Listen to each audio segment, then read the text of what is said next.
Atheistic preacher is going to join us right at the last. Okay, we got atheistic preacher in, and Hello, hello. no degree. All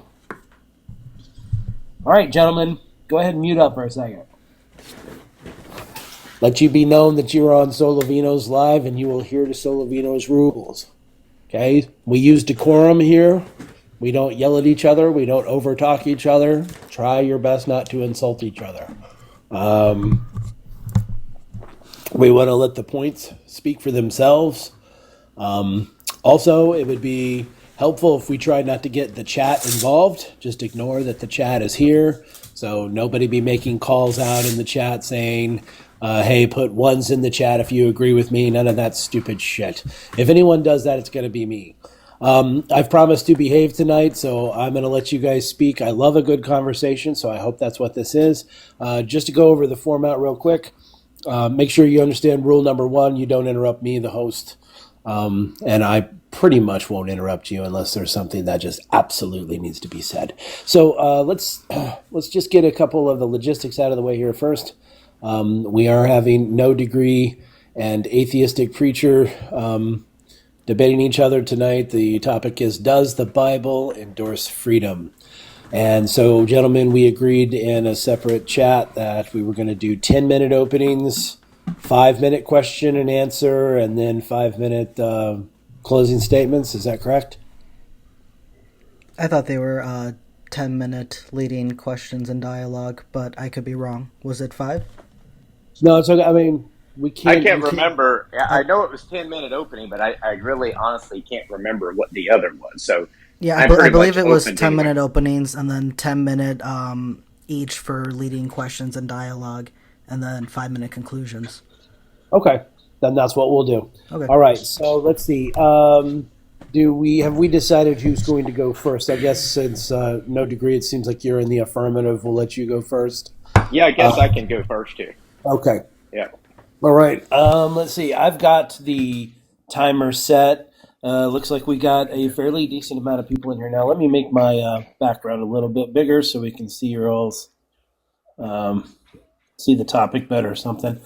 Let's see. Moderators, thank you for being here. Continue to do what you do. Make sure, chat people, you treat my moderation with respect, or they will just mute you into oblivion. All right. So I've got a timer set for 10 minutes. No degree. Take it away in 3, 2, 1. Well, I appreciate everyone joining us for this fabulous conversation that we're going to have. I think it'll be more informative than what happened the other night. Won't be quite the dumpster fire that we experienced the other night. And I think this all kind of come about because I do a lot of conversations dealing with the arguments atheists make.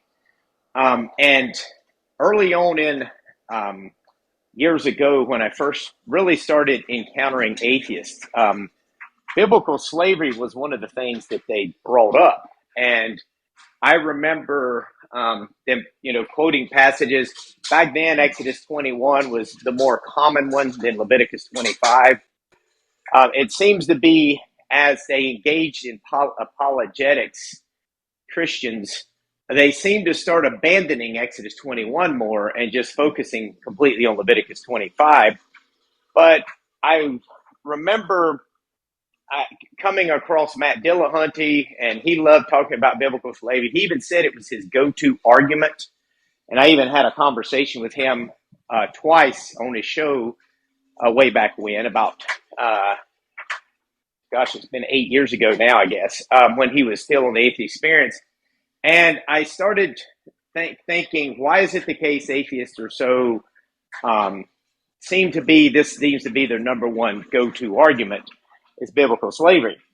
And what I found out was I never really got what seemed to be a straight answer, but it seemed to have to do with this idea atheists were saying that, well, Christians claim to have a superior moral standard or moral model, but the Bible that they appeal to endorsed slavery. God was okay with slavery and all this and that. So I started looking into this, and admittedly, at the beginning, I didn't know a lot about it. I did know some passages that would be problematic to their argument, but I didn't really, wasn't really engaging with it a lot. But then when when I called the Matt Dillahunty show to back him into a corner on something, which I think I did, then he brought it to biblical slavery, and that conversation come out. And that seemed to be, despite me having backed him into a miserable corner, it seemed to be everybody responded to our biblical slavery discussion more than anything. And they were making comments like, well, he doesn't even know his own Bible and stuff like that. And based on the questions I was asking him, it appeared they didn't even know the Bible very well. But that kind of started me on a journey of looking into these arguments. So I started looking into these passages as I'd read the Bible. This was in the back of my mind. And I would see passages that was clearly problematic to their argument. And I was like, why did they never bring these up? For example, in Exodus 21, verse 16, which I actually brought this up in my conversation with Matt Dillahunty, in the first call I had, he made the claim that, quote, the whole damn chapter was about slavery, talking about Exodus 21. Well, in the next call, I come back and had a second conversation with him. I brought up Exodus 21, pretty much being hugely problematic for his position. In Exodus 21, if you don't know, says, if anyone kidnaps someone and keeps them, and anyone found in possession of them must be unalive. So this was a capital punishment for forcefully kidnapping someone and making them a slave. Well, when I brought this up, he says, that's not about slavery. A passage talking about kidnapping tells you nothing about slavery. But in the first call, he literally said the whole chapter was about slavery. So I started saying this, okay, he clearly hasn't looked into this like he thinks he has. I just kind of started on this kind of journey, you could say. And as I'd read the Bible, I'd see these passages of scripture, such as Genesis chapter 50, where Joseph is sold into slavery, and this is considered an evil act. Revelation chapter 13, or is it 18? It's either 13 or 18. I get those numbers mixed up sometimes. Where it's talking about the sins of Babylon, and one of them is selling human souls, kind of giving it in a negative light. In 1 Timothy chapter 1, it's talking about evil, ungodly sinners, Paul's referring to it. And one of them is an enslaver, someone who enslaves somebody, aka a man-stealer, hearkening back to Exodus 21.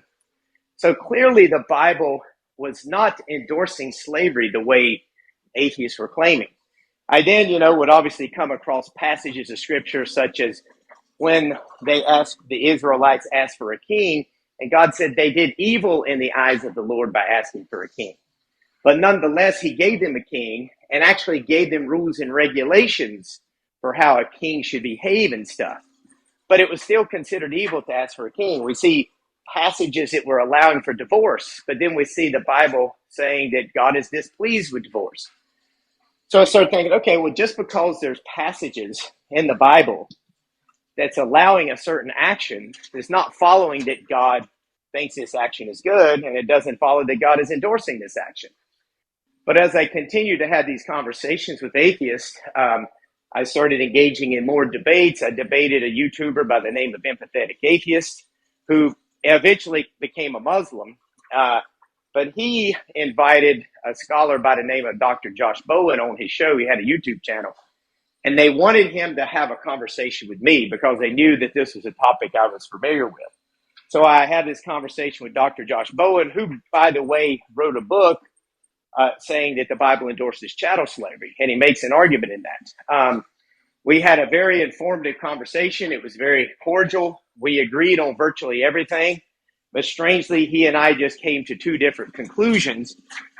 I later on ended up having a debate in which my opponent, Mr. Tom Rabbit, some of you may know, actually took Dr. Josh Bowen's book and tried to defend it in a debate against me. And during that process, when I started seeing how he was trying to define chattel slavery and stuff, I was like, wait a second.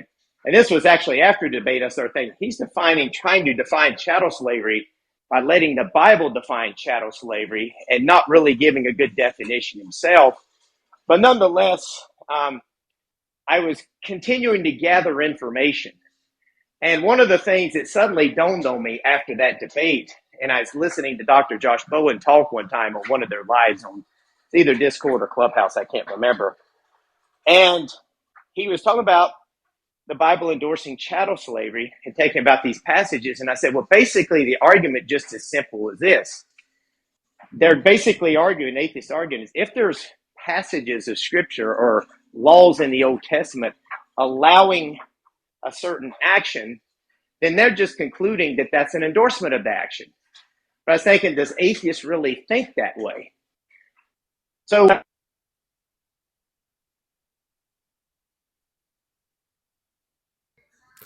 I've paused the time. No degree, you're muted. No degree, we can't hear you. Did somebody? No degree. It looks like they muted themselves. So we'll just give them a second to. sorry, Okay. everyone. I got a phone call at the most inconvenient time. That's Sorry I about stopped. I stopped the time for you just so you know you got 2 minutes and 7 seconds left. Oh, wow. I've wasted a lot of time. Okay, so basically what I started realizing is basically what they're doing is taking the Bible and saying, okay, there's laws allowing this in the Bible, so this follows, it's an endorsement. So I basically say, well, wait a second. If they're doing that, I can do the same thing with all the passages endorsing freedom and say the Bible endorses freedom. So what I ended up doing is started pointing out passages like where Paul says, for freedom, Christ has set you free. Stand firm, therefore, and do not submit again to a yoke of slavery. Or where in Leviticus chapter 25, the very passage atheists like to use and say it's endorsing slavery, there's a passage that says, you shall declare a year of jubilee, liberty, to all the land for all the inhabitants, and encompassing of everyone there. Then I found, passages where Jesus is declaring himself the fulfillment of the Jubilee, where he's freeing the captive. He reads from the scroll of Isaiah in Luke chapter 4, declaring himself the fulfillment of this. He says, if the Son sets you free, you will be free indeed. And he talks about freedom and belief in him. Paul says, where the Spirit of the Lord is, there's freedom. So you have all of these passages of Scripture, clearly by their own atheist own standard, endorsing freedom. Now, I actually asked Dr. Josh Bowen this question. I said, couldn't I make the same argument that the Bible is endorsing freedom by the same criteria that you're using to say the Bible is endorsing slavery? And he agreed. And I said, okay, well, this is going to present a problem for atheists. So what would be their next move? Well, their next move is always, well, the Bible contradicts itself on it. The problem is they never make that argument to begin with, only until you bring this up.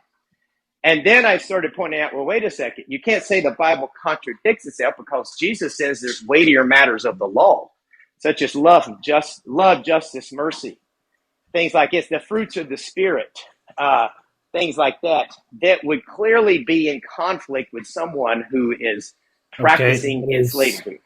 That is the 10-minute timer. Can you finish your statement, or did you? Yeah, I just finished. So I basically reasoned with that is we can reasonably draw a conclusion. The Bible is endorsing freedom, not slavery, and that's how I developed this argument. Okay. All right. Little round of applause for No Degree. Go ahead and mute up there if you would. All right. And so we're going to put 10 minutes on the timer as soon as I figure out how to do that. Shouldn't be too hard. I'm just a 45-year-old man with a computer here. I should be able to figure it out. Okay. Let's see. Atheistic Preacher, are you ready to go? Yeah, I'm ready. Can you hear me all right? Yep, you're coming in loud and clear. Okay, we're going to start in 3. And just so you know, I'm going to interrupt you at the 2-minute mark, let you know you have 2 minutes. And then when it's all over, I'll let you finish your last statement or make a final one. All right, here we go. Okay. 3, 2, 1. You're on. Hello and good evening to all that have joined us tonight to hear No Degree Required and I debate, does the Bible endorse freedom? I'd like to start by thanking No Degree for his time and for being my first ever debate partner. It's exciting. Also, a huge thanks to our host, Solovino, who is allowing us to use his platform to have this debate and who has amazingly agreed to help us by being our mod. A quick sentence about myself.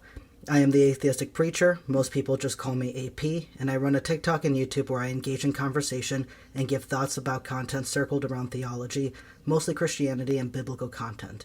That being said, topics like this are fascinating to me because I think the answer to this is super clear, and to hear someone not agree is baffling. I think the best way to break this down is to make 3 categories: physical, individual, and spiritual.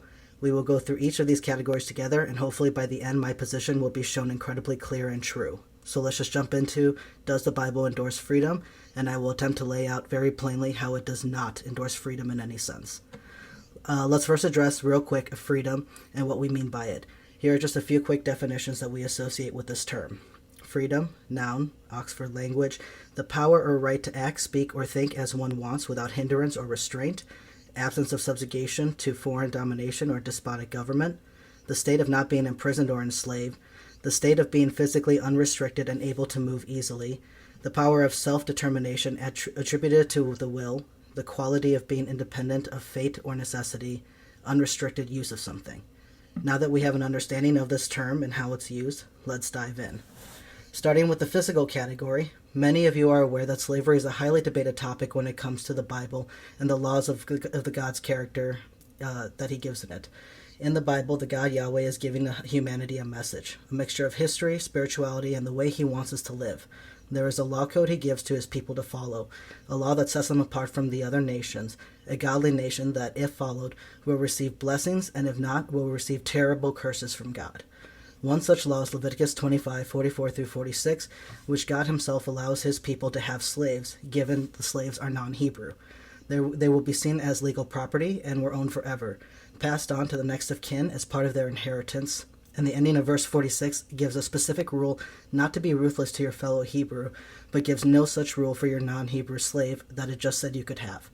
The Bible regulates that slaves may be obtained through purchase or gifts in Genesis 12:16, Genesis 20:14, Leviticus 25:44-46, through war, Numbers 31:18, and Deuteronomy 20:10 and 14.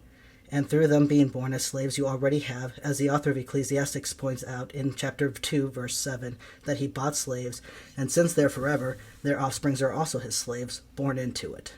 These are passages that show chattel slavery, which is the act or practice of people owning people as property. That was not only common practice in God's holy nation of priests, but that God's law also allowed it. This does not change, however, not even in the New Testament. And the best examples of this are Jesus never fixing the issue, and his followers Peter and Paul telling slaves to be submissive and obedient to their earthly masters, Ephesians 6:5, Titus 2:9-10, and 1 Peter 2:18. And let's not forget that 1 Peter 2:18 goes on to say that God is more pleased with the slave suffering unjustly because it echoes Christ's suffering. There is so much more that could be said and shown within the Bible when it comes to its clear regulations of allowing physical slavery, but let's move on to the other 2 categories. The second category is individual. How does the Bible or its God character engage with the individual in a freedom sense?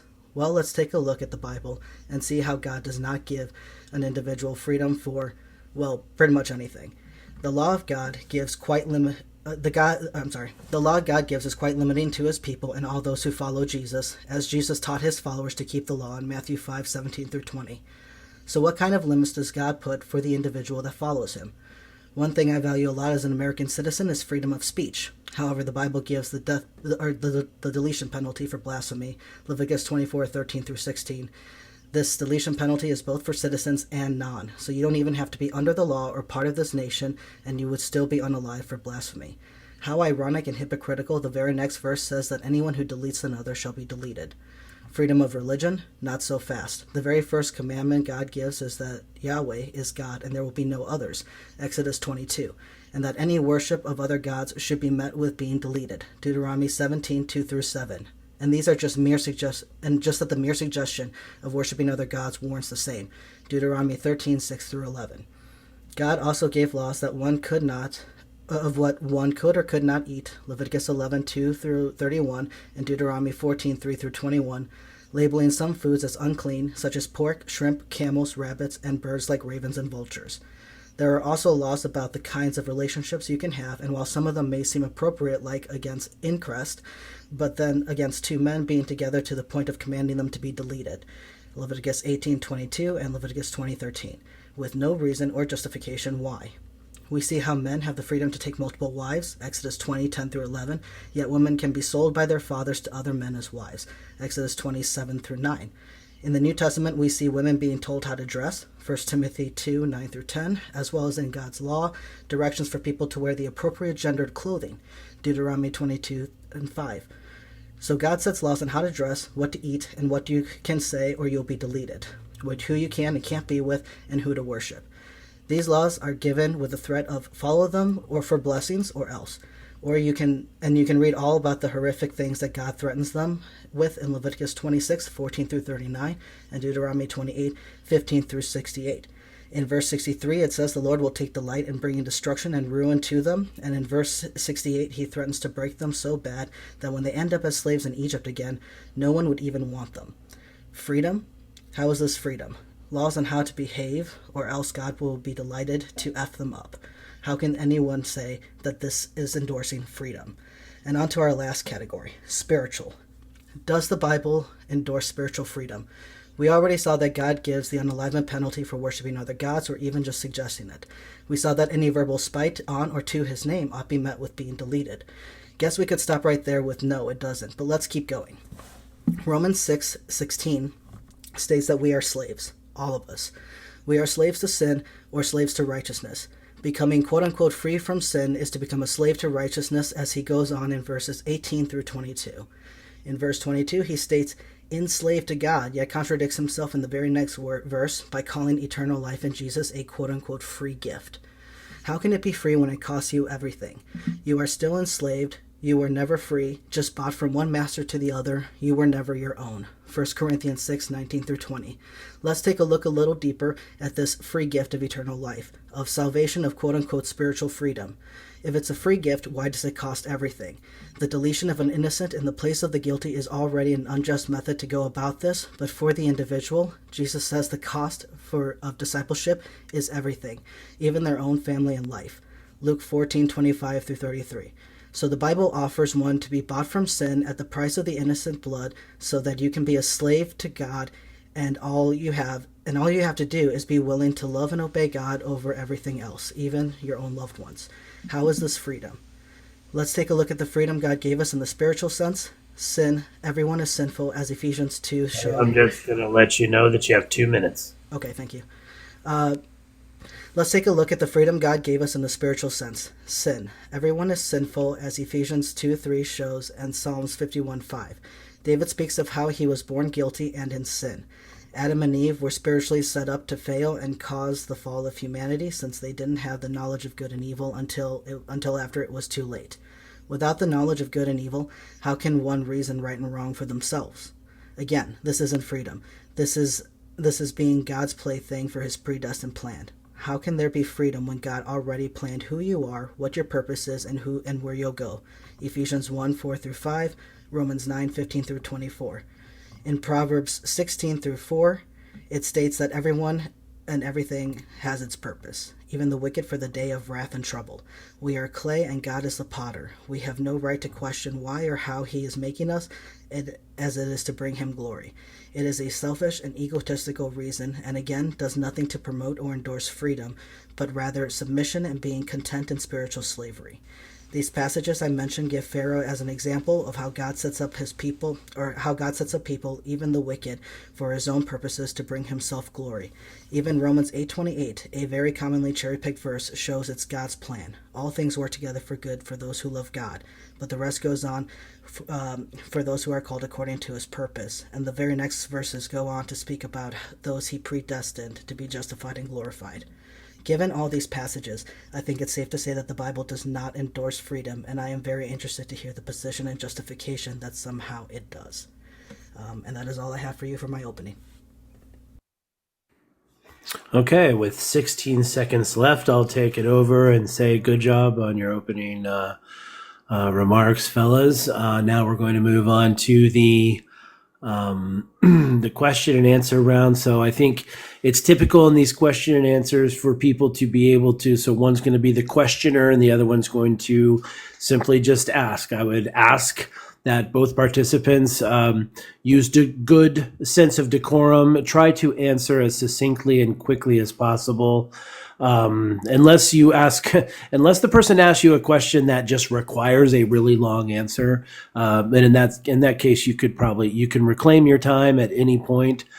Try not to abuse it. We want to have a good back and forth here. But I would say when you're being asked a question, try not to use up too much of your opponent's time by just waffling on like a ignorant twat. All right. So what we're going to do here is put on 10 minutes for each. And we're going to kick it over to No Degree. You're going to be able to ask questions to Atheist Preacher. Play nicely. Do not make me interrupt you guys. All right, here we go. So I have 10. I have 10 straight minutes myself to cross-examine, and then he'll have 10 straight minutes to cross-examine me. Correct? That is correct. Okay. All righty. Okay. So, do you hold to the position that if there's a law that is allowing a certain action, then it necessitates an endorsement of that action? In a human sense, no, but if it's God giving the law, then yes. Why would it be different from God as opposed to man? Because if we're talking about the biblical God, the presupposition that attaches to this God is he knows what's right and he knows what's wrong. He would not be allowing in his law sin. That would be hypocritical and contradictory. If he knows what's right and he knows what's wrong, then you would just have to assume that he had a morally just reason to allow those, right? Can you explain it to me? If you're coming to the position that God knows best and that he knows what's right and what's wrong, then it would follow you would just assume he had a morally just reason for allowing slavery under certain contexts, right? By what you just said. But I'm confused of what that could be. I don't take the position. It wouldn't matter. You just gave the premise that God would be just, he would be merciful, loving, whatever. I'm saying if you hold to that and then God is allowing slavery, then you would just conclude God had a morally just reason.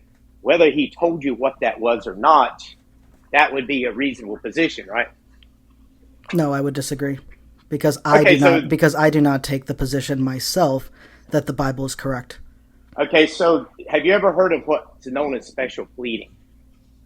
Sure. Can you explain how I'm doing that? Yeah, special pleading is where you hold a different standard to your own personal position than that you would hold to something else. So, for example, you believe that you would say something like the Mosaic Law is just a man-made law, right? Because you're an atheist, you don't believe God really exists. Yeah, from an outside the biblical perspective, then yes. Yeah. If we're going inside the biblical perspective, then God gives the law. Okay, so are you going from inside or outside? Which way do you want me to answer? I don't know. What you're the one making the argument here. Well, I gave you the answer to both. Because see, this is what I'm basically doing here is doing a reversal of the argument that atheists make on slavery. So what I'm saying is I'm just following their line of reasoning.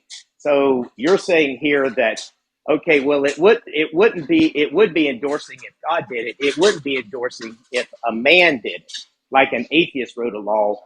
Well, he's not endorsing it, allowing this, but you're saying God does. I'm saying by your standard, that's special pleading, is what I'm saying, which would be considered a fallacy. But let me ask you, so you're saying here that man-made laws allowing an action does not necessitate the endorsement of the action, right? Correct. Okay. Did you realize there were laws? Did you realize there were laws in the Bible allowing a certain action, and yet God actually speaks against that action? So sure. Sure. In certain cases, but he doesn't do that for this. Okay, so would you say that in those cases, God, even though he allows the law, he's not endorsing it, right? Yeah, I would say that if he allows the practice of it, then specifically by law, then he is also promoting that this is a method that you could use. However... Well, does that mean it's an endorsement? Because From God's point I of can. view, in the biblical sense, I would say yes, Okay, so God specifically allows certain because regulations. man can Well, be hold on. fallible, right? Yeah. Well, God specifically allows uh, divorce and has laws regulating it. And yet he also says he's displeased with it. So would you say God is endorsing divorce? No, I would say that God is Okay. So no. you realize you just contradicted Well, yourself, can right? I give my full answer, or are you going to cut me off? No, you just I don't I you just contradict yourself because you just got through Okay, saying just a so few you're not minutes going to ago. let me answer the question No, that you asked me? all I needed to do was get you to contradict yourself. And this, by the way, you can do this to me when you're asking questions. But what you did was I you said promise I that. will let you answer the question when I'm asking you. Well, look, I wanted you to answer this in a certain way. What you Yeah, just got through. exactly, because you're being dishonest and you're Okay, well fishing for some now answer. you're interrupting. I'm sorry, I'll Look, mute. this is my time to do this, not your time to bloviate about being upset what I did. What you just got through saying, whether you realize it or not, is you said if God allows it in the law, then it would be necessary that God is endorsing it. But then I just provided you an example in the Old Testament in which that was not the case, and you agreed. So you just contradicted yourself. It's not necessarily the case that God endorses it, even though He allows it. And how would you explain what you just this inconsistency here? Oh, good. So I can actually answer the question now? Sure. Okay. All right, good. I mean, you're just wasting your own time. So my answer is that human beings are fallible. Human beings can make mistakes, and human beings admit that we learn and grow depending on the times, the cultures, and what we learn from the data that we gather Just with the so world we're around clear, us. you're not answering the So question I asked. I am. No, So the let me difference hold between on. human beings. No, I want to stop you here because I specifically asked. You made the claim that if God is allowing a certain action, then it follows as an endorsement of the action. But then I provided an example of divorce where God actually says He's displeased with it, even though He's allowing it. And you said God was not endorsing it. But you just got through saying earlier, if God is allowing it, then it's necessary that He's endorsing it. And you just now agreed that it's not necessary that He's endorsing it. So I'm saying that you contradicted yourself. That's what I'm asking about, not comparing to humans to God, but how you contradicted yourself concerning God here. Can I finish my answer now? How do you explain? Yeah. All right, Can I perfect. what? Can I finish my answer now? Well, if you start talking about humans, then you're not answering the question I asked. That's part of my question. That's part of my answer. Okay, well, I'm going to move on to the next question then. Okay, then I guess you're not interested in actually hearing the answer to No, the I'm not. question. No, not if you're going to start talking about humans because it takes up too much time. So, My answer would have been I answered a long time ago if you had just let me answer it at my first. my argument here, and the one thing that I noticed is what you're doing here. The roles are actually reversed here. You have now put yourself in the role of a Christian, and you didn't realize it. Not saying that you're identifying as Christian, but you're making the argument a Christian would make. Now you're going into context. You're drawing a distinction between slave passages that you think are spiritual, things that are physical. But the interesting thing is the atheist will never allow a Christian to do that when it becomes a slave. So when it's dealing with slavery. So why do you think I should allow you to be able to do that now if atheists don't allow Christians to do that? Because our topic is, does the Bible endorse freedom, not does the Bible endorse slavery? So I am talking about multiple Okay, aspects of then I'm freedom, not and that gonna. includes spiritual freedom. Then why should I allow you to start drawing a distinction between physical and spiritual freedom now? If an atheist will not allow a Christian to draw the distinction between that and other I don't know. examples, I don't know who as, you're talking about. I would let someone to Okay. make that conversation with me. Okay. I'd love that conversation. That's what I'm trying to do right now. Okay, well, moving on to the next question here. I specifically made an argument by the same criteria that atheists make to say the Bible is endorsing slavery. I can say the exact same thing about freedom. And you didn't really talk about that. And I told you that was my argument before. And I noticed that your opening statement doesn't really address that. So would you agree that if an atheist is just going to simply cherry pick passages in the Bible to say the Bible is endorsing slavery, I can cherry pick passages in the Bible and say it's endorsing freedom? Wouldn't that work? That makes sense, right? I'm sure you could, but the context backs me, not you. Well, actually, it doesn't, because would you agree that Jesus says there's weightier matters of the law, such as love, justice, and mercy? Jesus can say that, but Jesus never said not to have slaves. Jesus never said to free your Jesus. slaves. So Well, what's let your me point? ask you something. Let me ask you: can an enslaver practice love, justice, and mercy If they have slaves, to no. this slave? No. Okay. So Impossible. if Slavery is Jesus, oppression. so if okay, and the Bible actually forbids oppression even in the Old Testament. So it's endorsing laws against oppression, right? Then it shouldn't allow So, slavery. so by this conclusion, since Jesus is saying there's weightier matters of the law, such as love, justice, and mercy, and you're saying an enslaver cannot practice love, justice, and mercy, and yet Jesus says those are the most important things of the law, then obviously it would be, we can conclude the Bible is not endorsing slavery, but could someone practice love, justice, and mercy who is freeing people? What do you mean by is freeing people? If you're, would you expect a person who is practicing love, justice, and mercy to be a person who is abolishing slavery, setting people free, forgiving debt, things like that?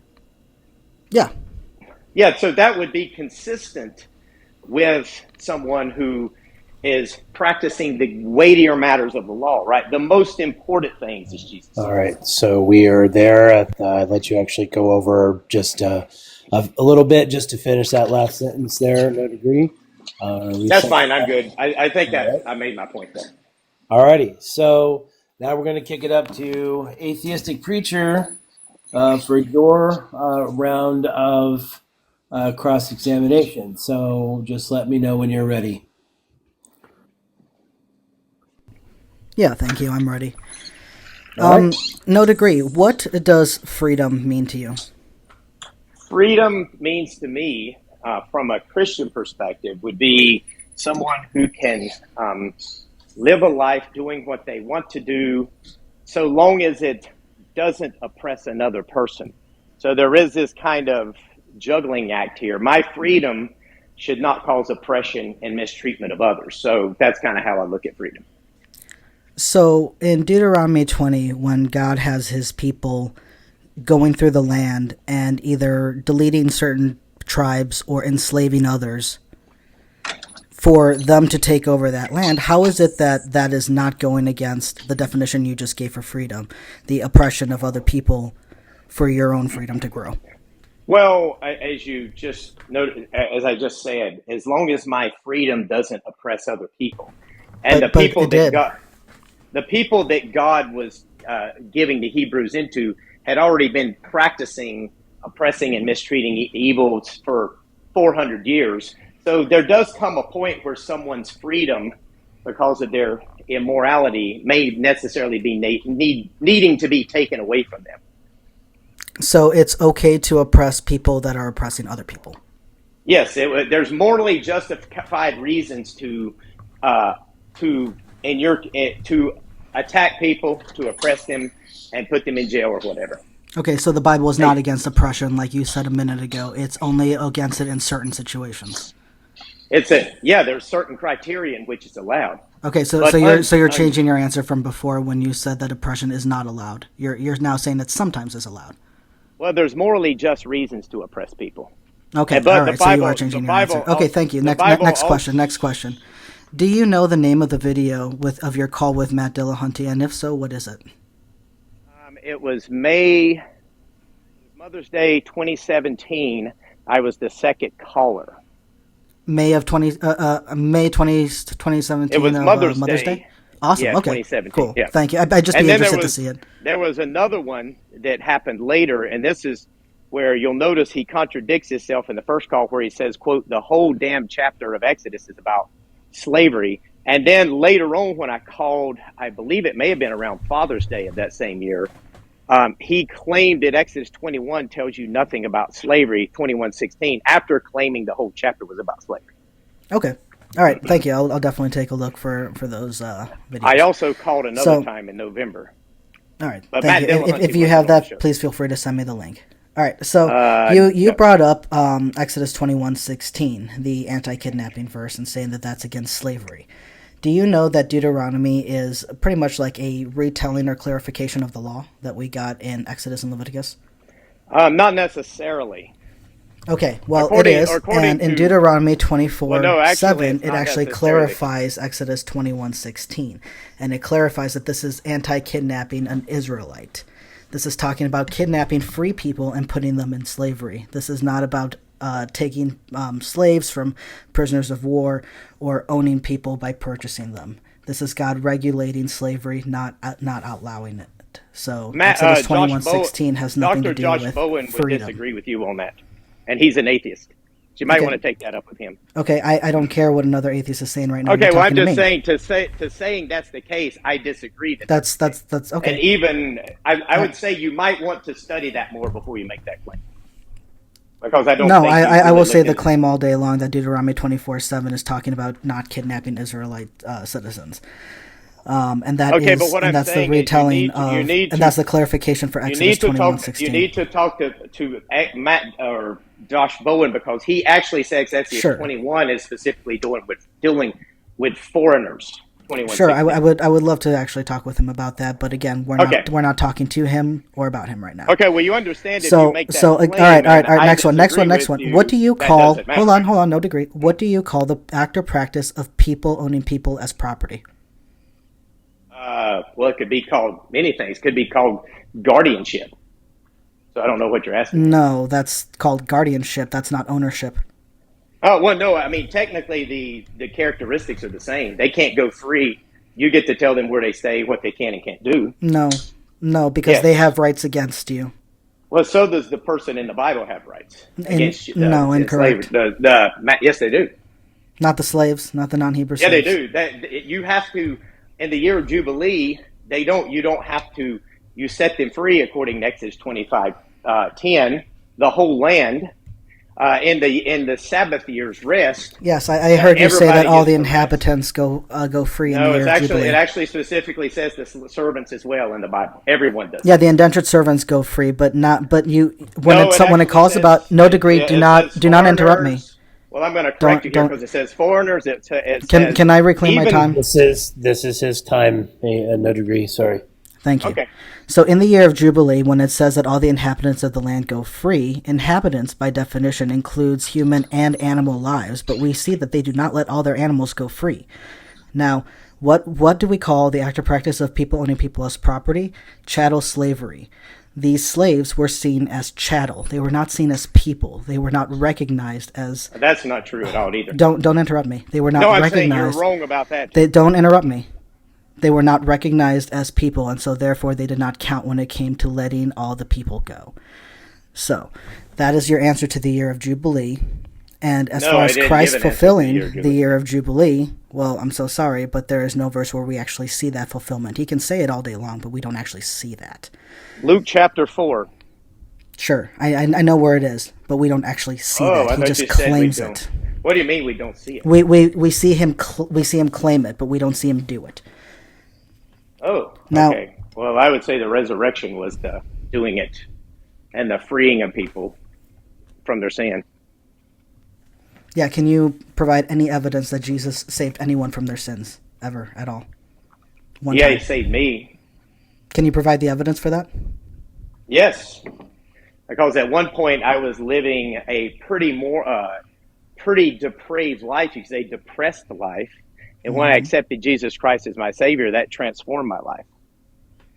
Okay, and I have the exact opposite story. So clearly, Wait, your you evidence. accepted Christ and He didn't transform your life? Is that what you're saying? I'm saying that my life transformed for the better after I lost my belief in Okay. this God. So just because your life got better and you stopped being so depressed at one point, why does that mean that this is true? Why does that mean that this God, Jesus, saved your sins at all? I don't see how this is evidence. Well, because people this transforms people's lives, unlike atheism. Atheism will lead people into depression, but not Christianity. Oh, not me. I was way more depressed as a Christian than I was an atheist. See, I don't think you really mean what you say there. I 100% mean it. No, look, I've seen And atheists. you I don't can't think tell they're me happy. about my depression, no degree. You can't well, look, tell me when I was I'm- more depressed in my life and when I wasn't. So I'm telling you, your atheism has not done it. Most likely, your Christian framework may have helped you. but actually, not no. your atheism. I would say that since I stopped being a Christian, I have become more empathetic. I have my love for people that I don't even know has grown extremely. The amount of charity I do has gone up. My patience has definitely increased.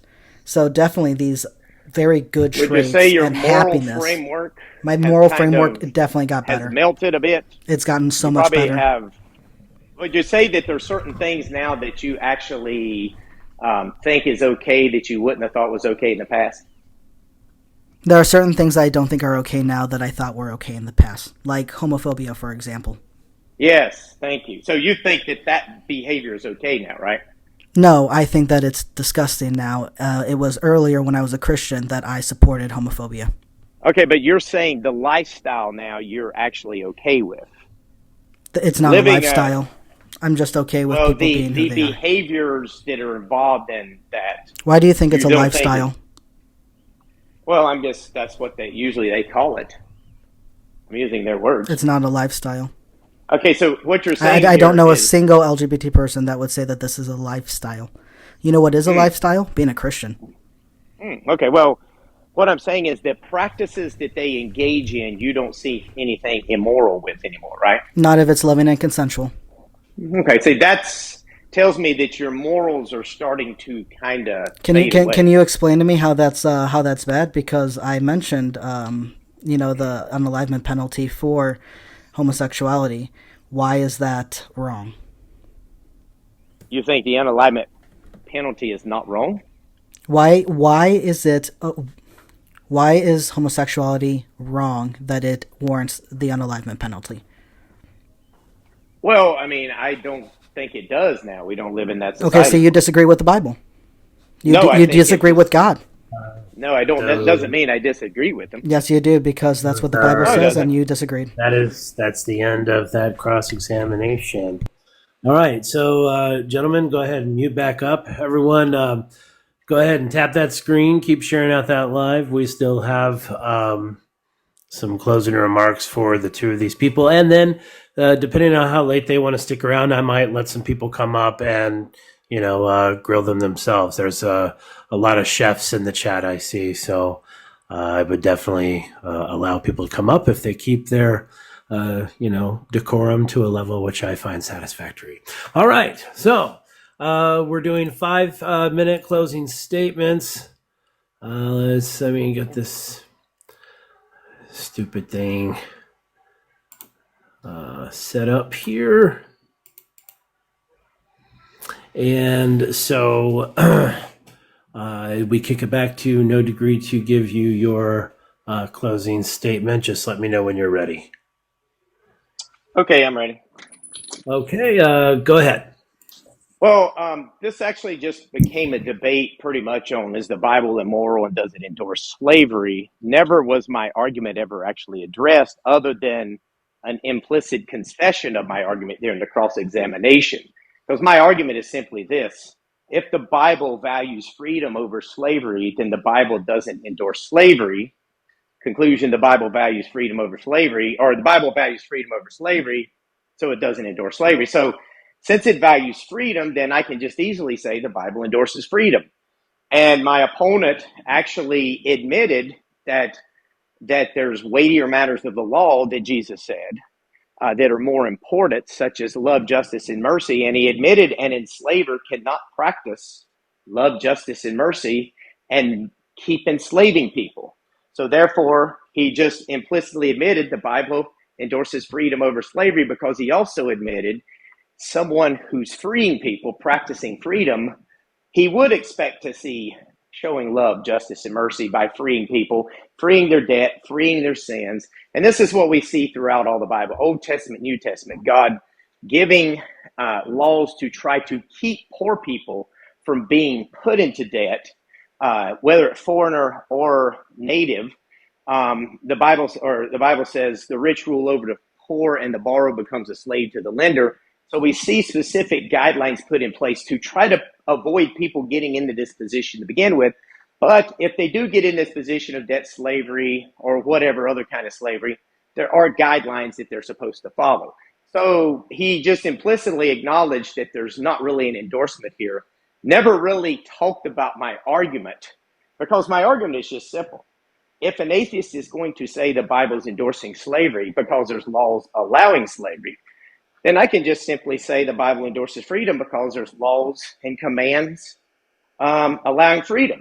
Now, you notice he started getting into details, spiritual freedom versus physical freedom, all this. When a Christian starts doing this, the atheist wants to shut them down. But suddenly, when the roles are reversed, the atheist they're concerned about context. They're concerned about what's being said and what's not being said. Well, this is what a Christian does when they're talking about, defending the Bible passage concerning slavery. So this thought experiment that I gave brilliantly demonstrates that an atheist will completely flip their script when it comes to this argument, as opposed to what they would normally argue when it comes to slavery. Now, I think we see kind of a hint here of the motivations, I believe, of atheists. Most atheists are simply motivated against Christianity because there's this certain behaviors expected as a Christian. And my opponent essentially acknowledged when he abandoned his Christian upbringing that he started viewing certain behaviors as okay at that point.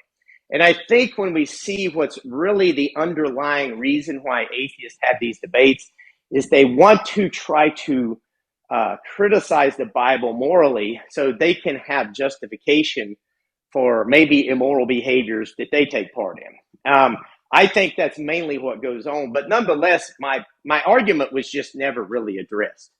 And even Leviticus 25, verse 10, I've spoken with doctors of philosophy who will say, okay, when we see these passages, unless we see passages outside of that, explaining it further and maybe giving us more understanding, we can't just assume something that's not there. Exodus 21:16, if anyone kidnaps someone and keeps him and sells him, and anyone found in possession of him must be unalived. If you take what philosophers will say here, you can't then assume that Leviticus 25, that these people were in this position against their will, that were being purchased as foreigners. And this is just a problem that plagues all atheists. And it's just something they're not going to be able, they're going to have to go outside the Bible to try to argue this. They can't get this information from the Bible. And that's actually a huge problem. But nonetheless, my argument is simple. If the Bible has rules and regulations endorsing freedom, then the Bible endorses freedom. Same way the atheist would argue it endorses slavery. And then since I can point to greater matters of the law, love, justice, and mercy, and since that's not consistent with an enslaver, then we can reasonably assume the Bible's endorsing freedom, not slavery. And that's all there is. So far, I've not ever had an atheist willing to ever address that argument. That is the timer. All right. So closing statement from atheistic preacher. Let me know when you're ready. All right, I'm ready. Andale tú. All right. Again, a major thank you to everyone who came and listened to us debate, does the Bible endorse freedom? I hope the passages I have laid out, especially the ones from God's own law, help nail my point home that the Bible does not endorse freedom in any sense. We looked at physical, where the Bible allows chattel slavery. Individual, where one has laws on how to behave, what to wear, and what they can and can't say, and who they can and can't be with, and more. And spiritual, where the Bible acknowledges in both Old and New Testaments that we are forced into the sin nature we are enslaved in, and our only hope is to be bought by an unjust method to be a slave to God instead. None of this endorses freedom. There is still so much more that can be said on all these points. We didn't even touch on how women alone are placed in an even more extreme submission by placing them under men. Genesis 3:16, 1 Corinthians 11:8-9, and in Leviticus 27:3-4, God gives the money value of men and women when making vows to him, and women worthless than men. The quote-unquote value of women and being submissive to and made for men is all throughout the Bible, and even today has led to the abuse in relationships and families of men to women, especially when it comes to them even just speaking. And what 1 Timothy 2:12 is used as justification. Again, submission, not freedom. We didn't touch on how the Bible gives the unalivement penalty to children based on how they behave or what they say, like Deuteronomy 20:18-22, Exodus 21:15 and 17, and Mark 7:10-13. This is freedom? Or the countless examples of people who have made choices for themselves and God made them change their mind or intervened in other drastic ways to ensure he himself is glorified and his plan continues as he wants.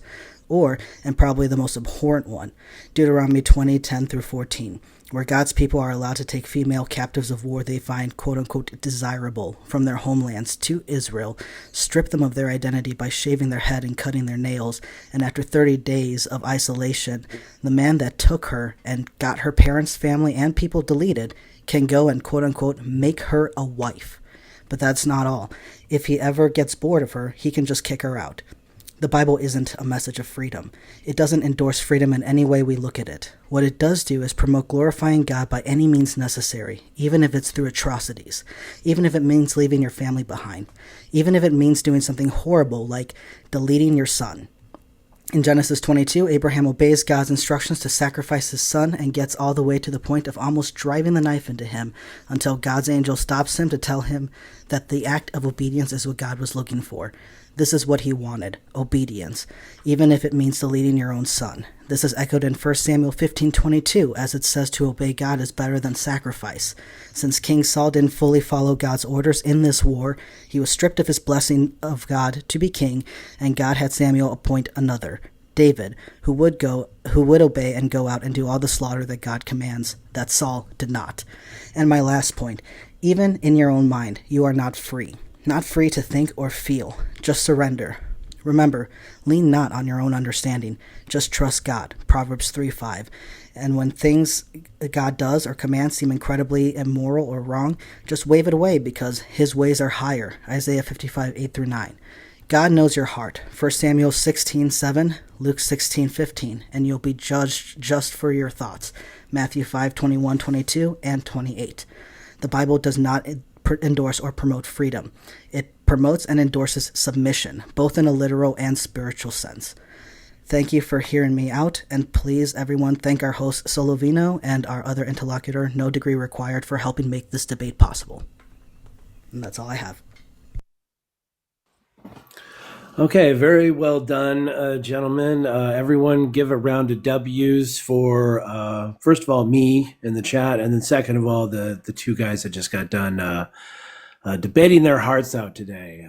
Does the Bible endorse freedom? So at this time, I think if you guys are willing to stick around for a few minutes, we should take some questions from the chat.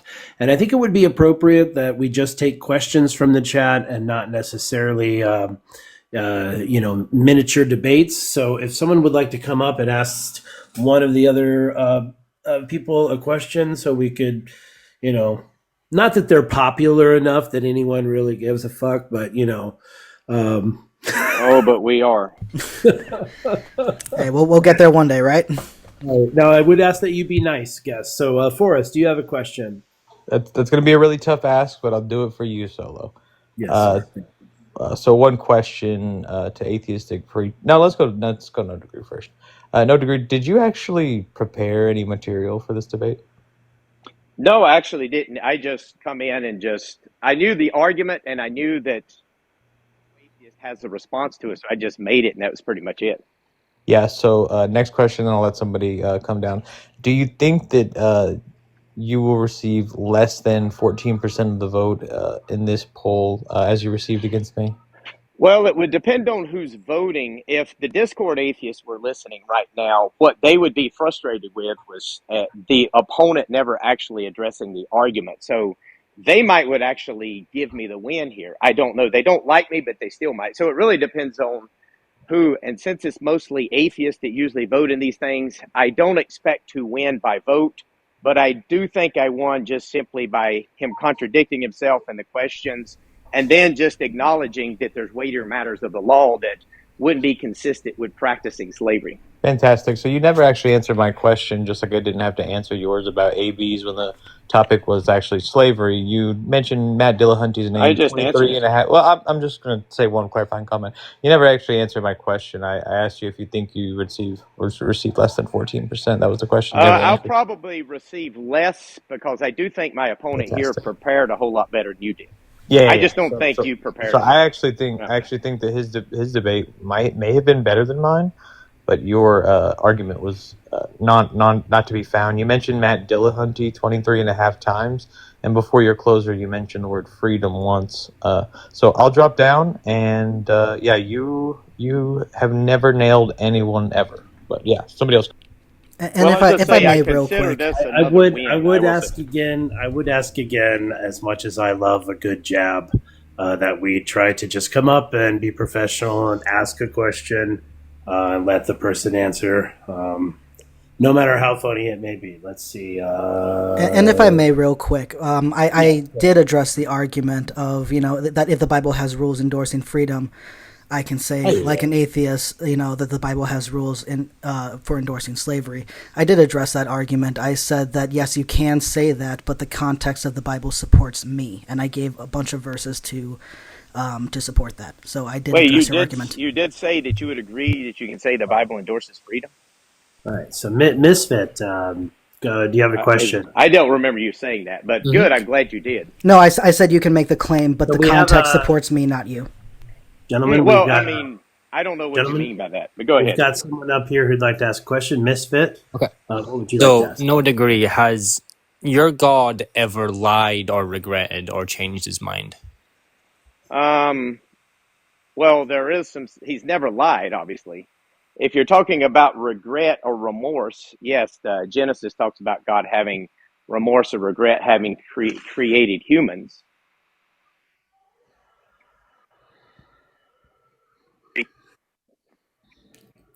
All right, Lavender Gothic, welcome back. What question would you like to ask? Hi, yeah. First of all, I want to congratulate Atheistic Preacher on his well-formed debate. You absolutely came prepared, and I was deeply thank you. impressed. No degree. In the entire time I was listening, the only time I heard you say anything referencing a Bible verse, I think, was twice. And one of them was for sure Luke. My question is, you came up on this panel to discuss freedom, but I'm just curious, what Bible verse would you cite if you were going to say that God, in fact, does support freedom? If you were to narrow it down to just one verse that genuinely states freedom, I would like to hear what verse that would be. Well, I actually quoted that in my opening. So when you said I only just used a couple of Bible verses, you must have not paid close enough attention. But the one Bible verse I would actually cite is, "For freedom Christ has set you free. Stand firm, therefore, and do not submit again to a yoke of slavery." Not really sure how that. Or I might would quote, "You were bought at a price. Do not become slaves of men." One of those two passages. Amen. Randolph, do you have a question? Yeah, just okay. Bought at a price does not enter freedom. But my question is, you had mentioned that justified oppression exists in the Bible, seemingly nullifying your entire premise. No degree. So my question to you is: justified oppression the same as freedom? No, there comes a point where people abuse their freedom to a point that God gives them, to the point where it's justified to, by your standards, oppress them. By our standards, I mean, we take away their freedom, we put them in jail, in some cases we unalive them. So yeah, there comes a point where, because of the freedom God allows us to have, that an immoral person gets to the point of such depravity because they're not acknowledging God, that they will lose their freedom. And actually, my opponent here wasn't necessarily wrong, in the sense that the Bible does teach you're either a slave to slave to the flesh or a slave to God. But it just so happens a slave to I accept God your surrender. Thank you. is maximum freedom. So therefore, it endorses maximum freedom by being a slave to God. So therefore, it endorses freedom. All right. Furry. Hello. Yeah. What? So yeah, I mean, if anyone cares about the votes, we have a 32 votes that atheistic preacher had 96.88% of, and no degree required 3.12. Of course, that's I'll leave that up to everybody how to interpret that. I think it kind of sometimes depends on the audience. Atheists are biased. I just in the hope that sense- it was informational. Just in the sense of being fair, I think, just to say that. But Furry, do you have a question? First of all, I do. Furry, I'm not familiar with you. Could I get your age real quick? Oh, sure. I am 38. I am a human secularist, but I do believe in a god. Me and No Degree have actually interacted a number of times. Well, I'm going to allow it, but I think you sound like you're at least 12 years old. But go ahead. I have a twerpy voice. I'm not gonna defend myself. I lose that round. Anyway, so for both our panelists, I guess my question would be, if we sort of agree that proving each other's gods isn't something that can be done, would you say that what would you say is the purpose of religion? If proof isn't something that is necessary, what's the purpose of religion then? Thank you. Are you asking both of us? Yes, I think that's a good open question for the end of the debate. Okay, well, in my mind, religion is something that is kind of made oppressed by man. I don't believe Christianity is religion in that sense. It's a relationship. So the difference is a Christian has a relationship with God. A religious person is just trying to appease God with no relationship. Sure, I would say originally, religion's main purpose was kind of the role of what science would take. When we were unable to get the resources to learn more accurately the way the world works around us, religion was kind of a big out of the gaps fallacy for that.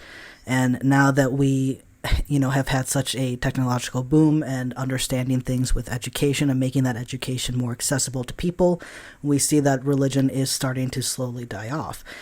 We see that more people that even do call themselves religious are, not as extremist as we were back a few centuries ago. So I think the main purpose of it now is more of kind of a self-help technique that people use to get themselves through hard times or to encourage each other when they feel that they have no way to help.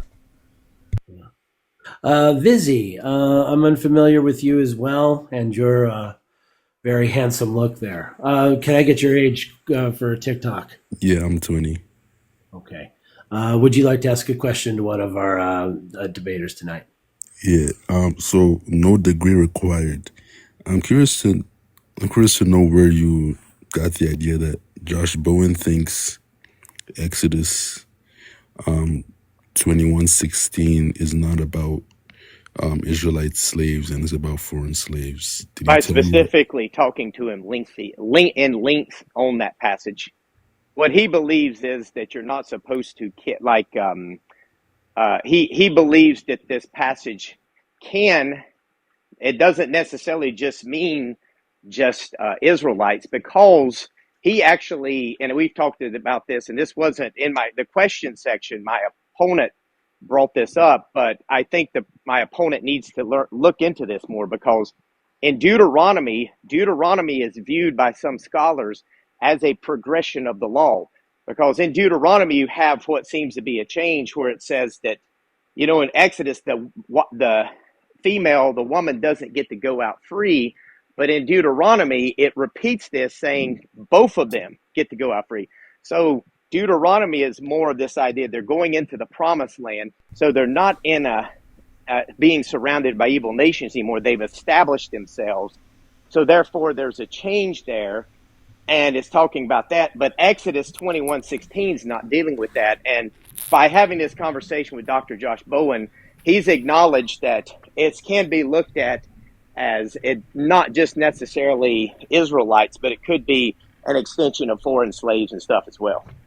Foreign people. Could I actually address that too real quick? Real fast? Go ahead. Absolutely. Awesome. So in Exodus 21, when it talks about how the Hebrew female shall never go free, it's because of the type of sale that she was. She was a wife, and that is a forever role. And that's why in Deuteronomy, which, again, to my point and what I said before, the retelling or clarification of the law is showing that if this is just a regular indentured servitude situation, that yes, indeed, she would fill out her contract and go free, because she was just an indentured servant. She was not a wife, which is, again, a forever role, which is why in Exodus 21 she never goes free. So that's the answer to that. And could I respond to that real quick? Only if it's okay with atheistic preacher. Oh, Well, absolutely. he wasn't asked the question to begin with, so Absolutely. and you allowed him. So, yeah, people look at it that way, but what I'm saying is there's scholars that don't look at it that way either. So once you start just assuming that because there's no explicit thing stated here, you're actually getting information outside the Bible to come to that conclusion. Now, maybe you think you're justified in this. Some scholars don't think you are. Some experts don't think you are because they believe, okay, well, look, if you're going to criticize the Bible and say it endorses slavery, and yet you have to get information outside the Bible, then that's not really a critique of the Bible because you're having to support your claim outside of what the Bible actually says. So I just wanted to clarify that. Mac Lester, you had a comment in the chat. What would you like to say? Yeah, I think it's interesting the freedom you take with Dr. Bowen, what he said. I think if anybody's kind of a sharp-eared listener, they'll notice that little Weasley shit you did with saying that, Dr. Bowen said you could read it that way. Of course he's going to say you could read it that way because he doesn't control how you read things. I talked to him last week about this very verse. He believes it applies to the Israelites. So I think Okay. it's Well, very look, disingenuous what you did. I've talked to him multiple times before on Discord and Clubhouse, and he said, yes, there's some scholars that say this doesn't just apply to Israelites, and he doesn't really take a stance that it's just about Israelites either. Unless now he may have changed his position, but he didn't when I talked to him, which probably about a year ago was the last time I talked to him. So maybe he's changed his position. I don't know. But I guarantee you I've talked to him a lot more than you've ever have. So don't call me disingenuous here. In fact, if y'all want to bring him up here sometime, let him clarify, then by all means, but I'd like to be here too, just in case he's changed some of the stuff he said in the past. You know what? If I'm anyone not- can, if anyone can make that happen, I would love to have a conversation with Dr. Joshua Bowen with no degree. I think that would be very insightful. I would love that too. I could text him. That being said, I don't know that would be something that I would use our friendship for. No, it's okay. You don't have to. If I'm if sending you do, him then a, okay. If I'm not, sending, then that's all right. I'm sending him a Snapchat at the moment. Maybe he'll come. Maybe he won't. I don't know. Well, it doesn't have to be Well, today. would- It doesn't I have would to be ra- today. yeah, I It could would be a rather different set day. it up for a The specific fact that scheduled no time. one's Yeah. the fact that no one's Maybe like a questioning. 2-hour discussion or something. Not right now, yeah. By I the don't way, really- Rabbi Chana, big fan. Love your work. Yeah, it's nice to have an actual scholar in a particular field up here. So, Rabbi, what would you like to ask? So I would like to ask the question. I'm also a theist, so I want to make that clear when I'm framing this question. What do you think the words "God said unto Moses, say this unto Israel" means? Exactly what it says. So when my follow-up to that would be, so when God says to Moses, say unto the Israelite people, you may own slaves from neighboring nations or from the foreigner who lives among you, but you may not make slaves of your fellow Hebrew. What do you think that means? Well, now keep in mind our conversation was, does the Bible endorse freedom, not slavery? So are you just asking about slavery or what? Well, I'm asking you this question because you seem to be under the impression that God has never endorsed slavery. No, And so what I'm saying is God Did I allows. interrupt you? Did I interrupt Well- you? I'm reclaiming my time. The middle of my sentence shouldn't interrupt the first of yours. Okay, go ahead. What I am saying is, one, freedom inside the Bible is conditional in all aspects. And two, if you are So a is slavery. I can't imagine what it's like to be your wife. And two, that if you believe you are a theist and you believe that God gives commands by saying, God says unto Moses, say unto the nation of Israel, that must mean that God is saying, not only do I endorse this, I am also giving you the instructions on how to actually go through with this. And if we go to the New Testament, at no point does Jesus free slavery, and Paul reaffirms slavery by telling slaves to love their masters. Well, that's not true because Paul said, if you were a bondservant when called, do not be concerned about it. But if you can gain your freedom, do so, avail yourself the opportunity. So clearly, Paul is putting more emphasis on physical freedom than he is slavery. So by that criteria, Paul's endorsing freedom over slavery. Did Paul not say? You brought up Paul. Yes, I did. Did I not say slaves love your master? Yes, but Paul also Did Paul say slaves love your master? He said, slaves, be obedient to your master. He said slaves love your master. Slaves, obey your master with fear and trembling. Ephesians 6. Do you think that you understand the Greek better than I do? Yes, probably do. Okay. That's very sexist of you. Well, Nice look, to meet I mean, you're a Jewish rabbi, right? You're not a Christian. all rabbis. I don't really think you're probably qualified to talk about New Testament scripture. I'm sorry, did you say I'm not qualified to talk about New Testament That scripture? is correct, yeah. Oh dear. I mean, you're welcome to that belief system. Well, I mean, it's just a Christian belief. If you reject Jesus Christ, we don't believe you have the spirit of truth. So there's just things you're going to miss. Oh, I mean, you're Yeah, absolutely right. it just is what it is. Yeah. Okay. It's not some sort of hatred. It's just a fact of the matter by our world. Oh no, Misery. I'm sorry. I know that. I know that he's like we have to let him up here because he's it's his. I've agreed to let him up here for the debate night. It's okay. It's all right. Okay. Trust me, I am not bothered. I know. No degree. Come on, if you're still in the chat, go ahead and come back up there, sir. I'm sorry about that. I'll send you an invite. It's okay. But I would also pose that same question to atheist preacher. If there is a place within the text that says God spoke to Moses and said, say this unto Israel, and then ... would that not be seen as a command, an endorsement, and then the way in which to perform this act? No, I don't think it's a command. I was asking atheist preacher. I'm actually done speaking. Okay. Yes, My bad. Well, I would say yes. I think I've got to go anyway. So, does anybody else have any more conversations?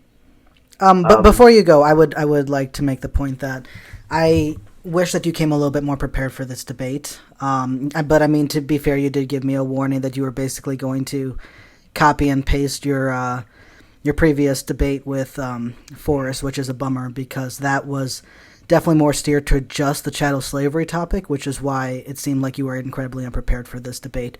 So I hope that if we ever do have any more conversations or debates in the future, that you come more prepared. Well, just let me respond to that. Atheist preacher, you specifically in the chat, I was understanding that this was a conversation, not a debate. That's why I didn't actually prepare. But you, just so you know, I'm sorry, Solovino. In the chat, was this not a formal debate? Did we not make this clear? No, I didn't consider we not put like the outlines and all that. No, it was not. But let me just clarify before I leave here, because I don't want you to all of a sudden start making up stuff. You specifically contradicted yourself when you said that if God is allowing a law, then it's an endorsement. Then you agreed when God was allowing divorce, but then speaking against it, it wasn't endorsing. So actually, no, I didn't. But remember, you never let me answer that question. Will you now? Lights out. That's lights out. Game over. Actually, you lost the debate, and also you did not even address my argument at all. You just kept reading passages endorsing slavery, but never addressed my argument. So, if you want to have I did address your argument. If you would like to have a rematch, I would be willing, but I need you to actually address the argument. Not just quote Bible passages all night long. Well, actually, no degree. If you want to have a rematch, I will be okay with that. But I would like you to actually address the topic of does the Bible endorse freedom and not just stick with chattel slavery. And I would also like you to not be dishonest because I did address your point both in our debate as well as after and the final point. Hold on, no degree. You never addressed the argument at all. And the final point is that the reason why you're trying to take this win on that one topic is because you never let me answer the question. I would like to have a rematch if you're interested. If you're interested, but the only thing is, if you're interested, I don't want you to just read Bible passages. I want you to actually address the argument next time. I know the Bible passages. I did address the argument. The argument was, does the Bible endorse freedom? And I gave lots of passages that support it does not. Could you still man my argument? Could you read? I know you said you had to drop down very quickly, and so I don't want to take much I'm of your just time. curious, just so we're clear, could he still mend my argument real quick? I don't think he ever understood my argument the whole Oh, is time, this and rude I'm to just women, seeing or if is he it could. just like specifically Rabbi Hana? Oh, Just I'm glad so you I guys. mean, can he just before I leave still man my argument? Because I Well, don't think he ever actually understood I it. just want to clarify one thing, and then I'm going to be right out of your way. If you believe that I know so little about the Bible, why is it that you follow me? He ran. Oh, I was going to answer his He question. ran. What a bitch. See, Was I it? find that interesting. I was actually offered a time to debate this young man. I was texted by a friend of mine, and reached out to some colleagues I know and was like, "Would this be worth it?" And I don't normally do debates because I feel like debates are about who's going to be able to win, and I'm not about winning as much as I am about expanding knowledge. But Right. clearly, I could actually talk to him in my sleep. Yeah. Yeah.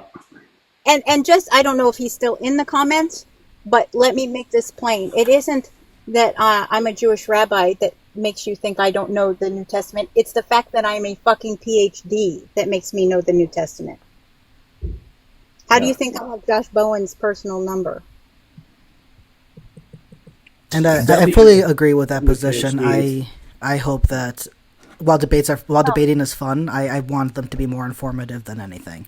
I think that's what's important. Clear. It's actually Facebook, not his personal number. I only have Dan's personal number. I do think it is important to note that he completely ignored what Rabbi Hana was going to say, or the question that they had posed, like right before he left. But it's because he was scared. But also, I think it's important to point out, like, I was trying to ask him if he even speaks Hebrew. I wanted to get around to see if he even speaks Greek, but that didn't happen. I also think, just as a matter of, like, in these times, given the rise of fascism, I think it is important to note out the very obvious yet subtle sort of anti I can't really say the word, but anti-Shemitism that No Degree had displayed, basically by sort of saying, well, yeah, at least towards Rabbi Hana, who is extremely well versed in this, the sort of like gatekeeping of, oh yeah, no, because you don't have the Holy Spirit, you can't do this. I don't know, it's fucking ridiculous. I can read Hebrew. I don't know if you guys knew that. As a matter of fact, the beginning of the Bible is, let's see, Bereshit bara Elohim et Hashemem ve'et haaretz yitz. Oh, I don't know anything, actually. I'm a Spanish teacher, and sometimes I fuck that up, so don't ask me. Jesus Christ. Bereshit was my favorite part. Close enough. Let's see. Hi, Nick. How are you? Hi, AP. I'm so proud of you, by the way. Thank you. The reason I had come up is because I caught him in a lie. He said he wasn't aware that this was a formal debate. However, at the very beginning of this, when you guys were talking about the times, he was talking about the times that were agreed in the messaging. So he acknowledges that this was, in fact, a formal debate from the messaging. Oh, yes. I wanted to ask Solovino more clarify. Yeah. Like, was it not? Yeah, I feel it was clear in the messaging that we were trying to set up something more formal, hence why we're asking for a moderator and timed outlines and stuff. Yeah. I mean, if you guys just wanted a discussion, you guys could have just had a normal live and just talk. Yeah. But Yeah, I'm pretty sure that he messaged me that he wanted to not have just a discussion. That he, I don't know. The whole thing was weird, but. And the reason why I wanted to come up and call him out on that is because the Bible is very specific. God hates liars. It uses that actual term. And that liars are amongst those who get thrown into the lake of fire in Revelation. And I really revel in the idea of him getting thrown in the lake of fire. So anyways, that was all. Love you guys. Love you too. Love you too. Oh my gosh. Away from you, where I never knew you. Let's see. Furry, go ahead. Hi, I actually spoke with No Degree this morning. I've like I said, I've interacted with him, and the topic of discussion this morning was chattel slavery. and me and someone else, a user, Mion, I don't remember him, but we were sort of discussing the very subtle nuance between slavery and chattel slavery, but how the Bible actually endorses both. And he sort of didn't want to hear our point about that this morning, which I found interesting when this was the topic of discussion today, where he got rather handed to. He really got his performance handed right back to him. May I also point out from a lovely little person in the comments called Tank2091, apparently, no GED, hell, no fucking kindergarten education, was advertising it as a debate in other lives. So Nick is 100% right. He knew it was a formal debate. Hey, I like Tank2091. It's been a long time since I've seen you, sir. Now the reason why, because it was actually No Degree's own live that inspired this debate, because he had a background that said something along the lines of, why don't atheists argue that the Bible endorses freedom? And then I thought to myself, because that's silly. And hence why I messaged him for this debate. But the reason why I wanted to go with this is because it opened up that background everything. Well. Yeah, right. But the reason why I wanted to do this topic is because A, he brought it up, and two, because it does open it up to things beyond the chattel slavery and the physical enslavement aspect. But he didn't want to address anything of that. He didn't want to address the limitations that God puts on the individual, even up to the point of the unalivement penalties, depending on what they are, or the spiritual enslavement that everyone is forced into, whether it's to sin or whether it's to God, as well as even the mental lack of freedom with having, your ways are not, your ways are higher, and lean not on your own understanding and things like that. And that made me really sad, because I think that chattel slavery is just a small part of this topic, and he didn't even want to go beyond that at all. Now, let me ask you a question, atheistic preacher. What do you think about his particular argument? I don't know if I remember the exact syllogism, but it was something to the effect of, if the Bible endorsed freedom, then I wrote it down. Hold on, let me. It would not endorse slavery. The Bible endorses freedom, therefore the Bible does not endorse slavery, or something like that. Yeah, he's saying that if the Bible has rules, if the atheist points out that the Bible has rules or laws that endorse slavery, and use that to claim it, then why can't he just use scriptures that show the Bible endorsing freedom and say the same? And I feel like I addressed that multiple points when I said he can indeed make that claim. But when we look into the context of what is being said, the context supports me instead. And that's why I gave him countless of scriptures through the Old and the New Testament that support what my claim is. Yet I think he gave 2 or 3 references throughout his whole debate, and none of them support what he said. Yeah. Man, those are interesting. Yeah, that's interesting points. Also, Rabbi Hana's just still popping off in the chat there. Also, depending on, freedom within the Bible is conditioned at all times. Also, depending on who has access to said freedom. So, yeah, I mean, I guess at the end of the day, though, since I'm not a person who believes the Bible is the Word of God, it's difficult for me to say this is what the Bible says or not, because I don't really believe that the Bible is saying anything. There may be a particular doctrine or a particular sect of Christianity that says that this is what the Bible is saying. But I guess for me, if you're going to look at it as an internal critique, if there were just as many verses affirming freedom, and they truly meant to be liberated from anything that would include something like slavery, and they also mention stuff like slavery, then at the end of the day, we really just have a contradiction that we need to deal with.